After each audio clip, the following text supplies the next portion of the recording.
You know what you should do? You should follow me on Twitter at Brommer018. Link in the description. Do it now. What's going on, everyone? Welcome along to another FIFA 20 video. Welcome to our series where we not only recreate real-life systems in FIFA 20, but I also show you how to adapt them slightly so that they will actually work in-game. Brommer18 here, and today we will be looking at the very impressive Leicester City system under Brendan Rodgers that has, of course, seen them so far during his reign perform very well and way above expectations. So really looking forward to doing this one today. By the way, if you haven't checked out any of the other tactics videos that I've done so far, please do go and have a look. Got a big playlist that's getting bigger every week now. So yeah, do go and check that out. And you know, we've got lots to show you. So let's get into the tactic today. So notorious for being a very possession-based and high-intense tactic. It relies on high pressure and also creating mismatches for the opposition, both in terms of space and in terms of personnel as well. There'll be a couple of changes that we make to this 4-3-3 system. So whilst it is a 4-3-3, in order to make it work in-game, we are going to make a couple of changes. First of all, with the base positions, what we do is we actually move the fullbacks up. And why you want to do that is you want to change into wingbacks. This is something we've done in a few of the videos. And the reason being is that, again, like I say, we adapt it so that it will work in-game. And what happens is if we change these to wingbacks from the regular fullback position, they're going to get forward more and they're going to get wider on the pitch. So when it comes to someone like Ndidi, who is the pivot in this system, the fullback should have already overlapped him. They should be providing a forward passing option. So if you move these up to wingbacks, you'll find that in place.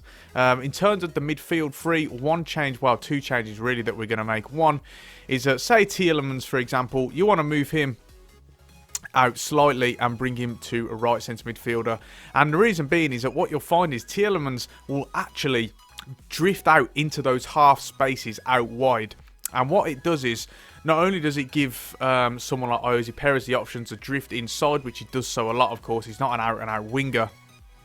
It also means that the you know, the centre midfielders for the opposition will then either have to track him and leave the space vacant in the middle, or they stay in the middle and leave him out wide. You should be seeing a picture of this right about now. Unfortunately, I can only show you pictures and screenshots of games. I can't show you highlights because the Premier League, playing the evil empire, will copyright strike me. So yeah, unfortunately, only pictures today. But that's, you should see that in action. And anyone who watches Leicester on a regular, you know, you look out for this and you will notice that. So you want to make him right centre midfielder. That's the best way to replicate it. And then in terms of James Maddison, what you want to do is you actually want to boost him up to an attacking midfielder. The reason being is that what you'll find is often there'll be a few people getting into the box, the front three, a fullback maybe, and also one of the midfielders. And with Tielemans regularly or usually staying deeper, you'll find Maddison getting into the box a bit more, and you'll just find him into those more advanced positions if you move him up to attacking midfield. Whereas if it's got that flat central midfield three, it's very much more a little bit more rigid, and you'll find they're not drifting into those spaces as much as you would like. So that's about it for the positions in this. Now we can move on to the instructions, and we'll start with the goalkeeper and work our way up the pitch. So first of all, with Kasper Schmeichel, very aggressive, particularly since Rodgers came in. So he's adopted that role of the sweeper keeper. With it being such a high defensive line, which we will come on to as well, he of course has to play that role as the sweeper keeper in order to provide that extra layer of protection in behind the defensive line. It's going to be so high up the pitch. So sweeper keeper. And in terms of saving on crosses, I pick comes to crosses in this situation. It's hit and miss really, but the reason why I go for comes to crosses is, again, adapted to the game. You'll tend to find corners are hard to defend on this. And so with the keeper coming out, usually parrying it away, it just relieves a bit of pressure off you. So come to crosses on that. The two centre-backs, very self-explanatory. One thing that we always talk about in this, well, in these videos, Unless I specify otherwise, always keep interceptions on normal. The reason being is that if you change to aggressive, which you'd think they would be, being a high pressing tactic, but if you do it on this game, you'll tend to find it will drain the stamina of your players a lot. So keep it on normal interceptions, like I say, unless I've specified otherwise. And in this system, you won't need to change it. So keep them as they are. In terms of the two fullbacks, very self-explanatory. Join the attack and overlap for both of them. Now, of course, it is done in phases, and that's something you find quite hard to replicate in FIFA 20. But the general role of these two is, of course, to to support the attack, to get forward, and to overlap. And then it allows the two wingers to drift inside, creating those mismatch options in the central areas of the pitch. So it's very important that you've got these two, on those roles. So that rounds off the 5 members of the defence. Now we can move into Ndidi, who is the pivot in this system. Possession rests through him, and he's also, I guess that anchor man / ball winning midfielder type player who is there to break up attacks. And simply, or break up counter attacks, and simply, prevent the opposition from trying to exploit the spaces left by, say, the centre midfielders or the fullbacks. So with Ndidi, very self-explanatory. Of course, you want him to stay back while attacking, but also in terms of defensive behaviour, you actually want him to man mark. Now, the reason being is that whilst it isn't essentially a system where joint on with the press, every other option will be man marked. But in FIFA, you'll find is that a lot of the opposition players tend to drift into your box or arrive into your box late, and they're unmarked. So then you'll find yourself conceding a lot of shots and probably a lot of goals from it. So I will change this to man mark just to try and prevent that happening, stop people exploiting that. And then in terms of defensive position, you want him to cover centre as well. You don't want him drifting out wide. Then that will start to mess the system up and prevent him being that pivot role.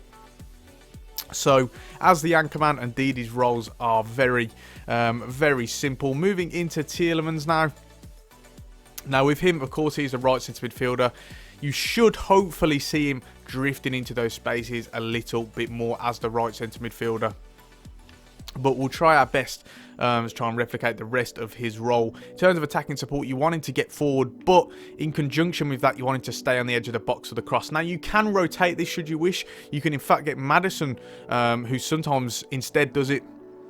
What will happen is they'll generally rotate. When one goes into the box and arrives for a cross, for example, the other one will stay on the edge, just to offer that blanket of protection in case the opposition win the ball back or the cross is sort of fumbled and arrives on the edge of the area.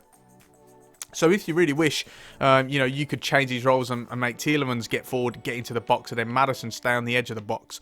But generally, you'll find that with Maddison being a slightly more advanced player, not coming as deep in most situations compared to Tielemans, then, we will go with this. So you want him to stay on the edge of the box and get forward. That way, he will offer that extra layer along with Ndidi outside of the box. Whereas with Maddison, one thing you want to do, because he's an attacking midfielder, you will have, of course, a defensive support option. So come back on defence on that, although generally, because it's possession-based, really, it shouldn't be as much emphasis on that coming back on defence. In terms of support on crosses, you want him to get into the box of the cross. As we said, Tielemans will be waiting on the edge, so therefore Maddison does get into the box. Now, one thing that you could do is add another game plan. So let's say we've got balance. You could just add an attacking one, for instance. And what you could do is you could actually put both Barnes and Maddison on free roam. And what will happen is you'll see them interchanging a little bit more. Now, for this base one, we're not going to do that because generally they won't. But sometimes they will. And it's, again, all about creating mismatch options for the opposition. It's all about making the centre midfielders, the holding midfielder, the fullbacks sort of go, do I stick with my man or do I stay in my area? And again, that just creates issues for them. And in the end, you'll see space being created on the on top of that. So, whilst you can change that to free roam should you wish, we're going to have stick to position. But if you want him and Barnes interchanging from the wing and from the centre, you can put them both on free roam and you'll see some decent results from that. So now we move on to the front three. First of all, we will start with Iosi Perez. Now, of course, he's not an out-and-out winger. So what you will find is that he'll cut inside and come short a lot. So, of course, it's maintaining that sort of possession-based aspect. So, for example, when Tielemans gets a ball into those half spaces, Pereira, for example, as well, Iosi Perez will then come and support those guys. But on top of that, of course, acting as sort of a half striker, I guess you could call it. He will drift into those central areas. He gets himself into the box a lot, and that's where you're going to find get into the box on crosses as well. But in terms of defensive support, rather than come back on defense, you actually want him to just be balanced, basic defense support. And the reason being is that occasionally, say for example, the opposition is on top of possession and they're in the attacking third. Let's say Leicester win the ball back, they want to break quickly. Perez won't always be tracking back and getting behind the ball. Sometimes he'll stay up with Vardy, provide that outlet. Say for example, this picture here against Brighton. You find that for the first goal, what happens is Perez and Vardy are both forward, and then they exploit them on the counter attack, both being that out ball. So you actually want him on basic defense support, and sometimes he will provide that option should you be looking to exploit the counter. Now we're moving over to Harvey Barnes. It's a little bit different.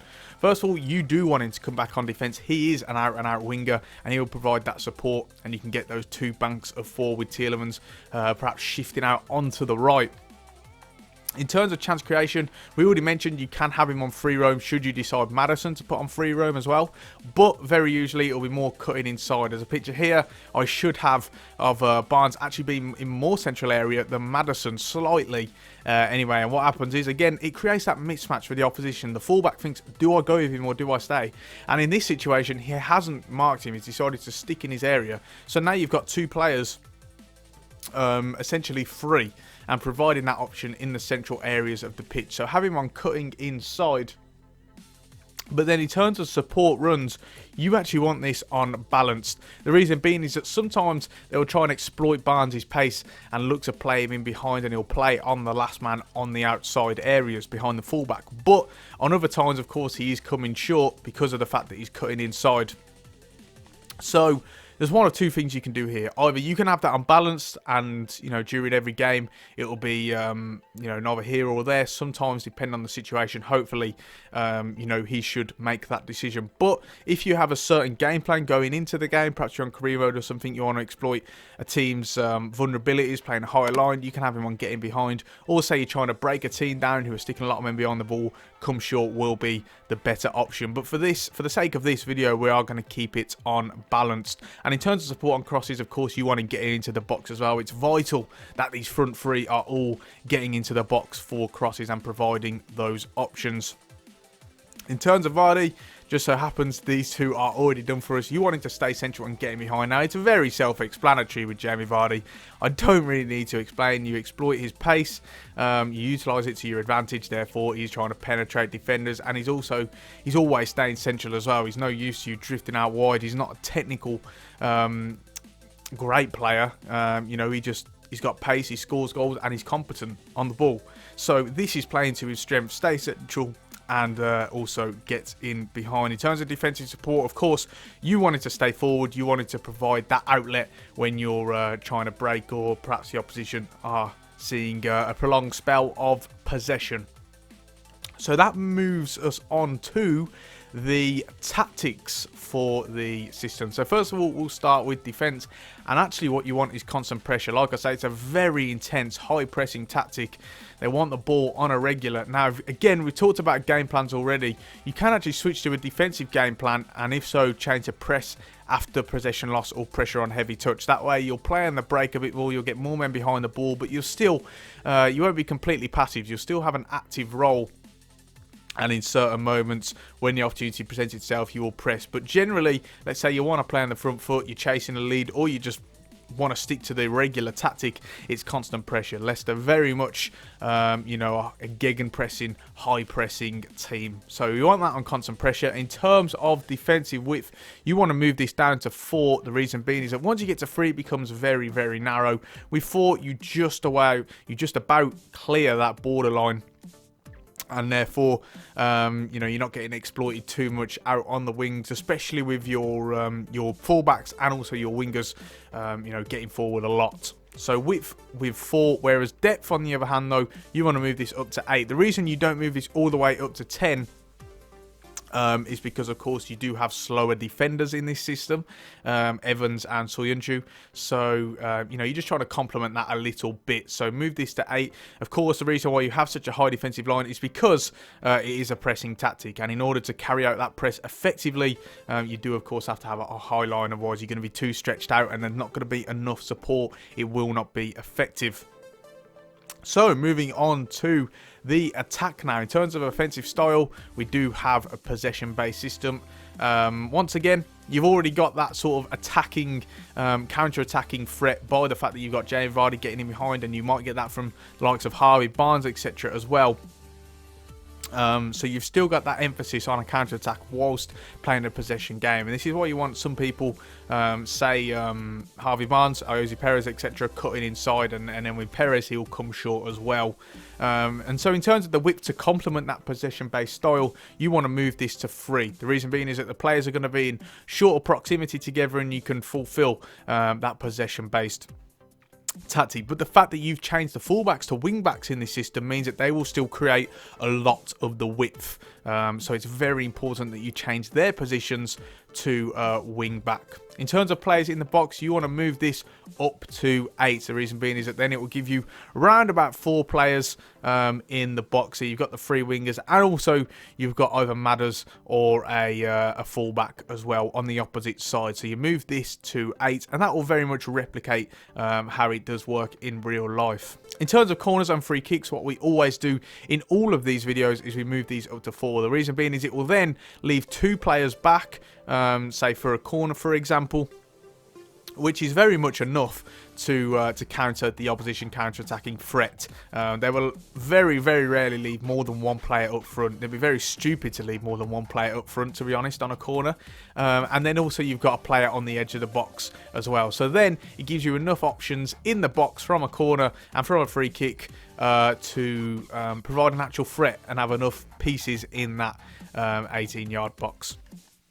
So that just about brings this video to a close, guys. I hope you've enjoyed this video today. If you've got any questions about the tactic, please do feel free to get at me in the comment section and let me know. I'll try and answer as many questions as I can. For people who keep asking me, will this work on Ultimate Team? If we've altered any of the positions, we've changed any of the base positions like we have in this system, then no, you cannot do it on Ultimate Team because you can't alter positions on Ultimate Team. So therefore, it's for the likes of career mode, seasons, kickoff, etc. So, yeah, for anyone who keeps asking me questions, because I keep getting a lot of questions about it. If you got any suggestions for more tactics, please do keep them coming. Remember, I've got a massive list, and I'm trying to get round to as many as possible, but do keep your suggestions coming in. Really appreciate them, and they give me a lot of ideas. If you've enjoyed this video, please do leave a like, let me know that you're enjoying it, but most importantly, subscribe to the channel as well for more regular gaming content from the likes of FIFA 20. Don't forget to check out my AC Milan career mode on FIFA 20, which is currently ongoing, currently on episode 17 as of recording this, but if you're watching this a bit later, we'll probably have more out, so do go and check that out. And on that note, we're going to finish it off there. Thanks so much for watching, and I'll see you next time.